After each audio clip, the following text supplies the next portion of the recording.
Basic নিয়ম জানলে এই ধরনের প্রশ্ন আমরা পরীক্ষার হলে 10 থেকে 15 সেকেন্ডের মধ্যে সম্পন্ন করতে পারবো।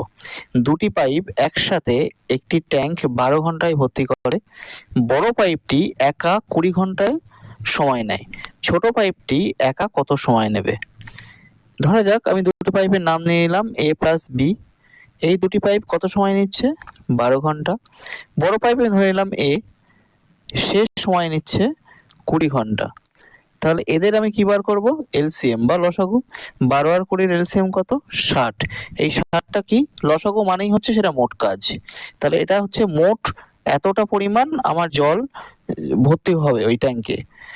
এইবার এই 60কে 12 দিয়ে ভাগ করব। এখানে আসবে 5 আর এখানে আসবে কত? এখানে আসবে 3।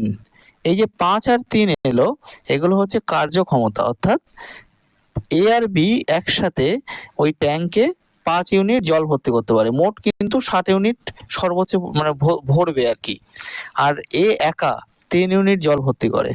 তাহলে আমি বলতে পারি যে এ আর বি একসাথে 5 ইউনিট আর এ একা 3 ইউনিট। তাহলে বি একা একদিনে কত ইউনিট জল ভর্তি করে?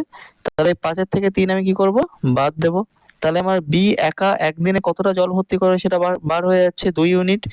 মোট কতটা পরিমাণ জল ওই ট্যাঙ্কে ভরে? 60 ইউনিট। তাহলে 60 ইউনিট জল বি একা কতদিনে ভর্তি করবে? কত সময় ভর্তি করবে? তাহলে 30 ঘন্টা। এই 60কে 2 দিয়ে ভাগ করলাম, তাহলে 30 আওয়ার্স।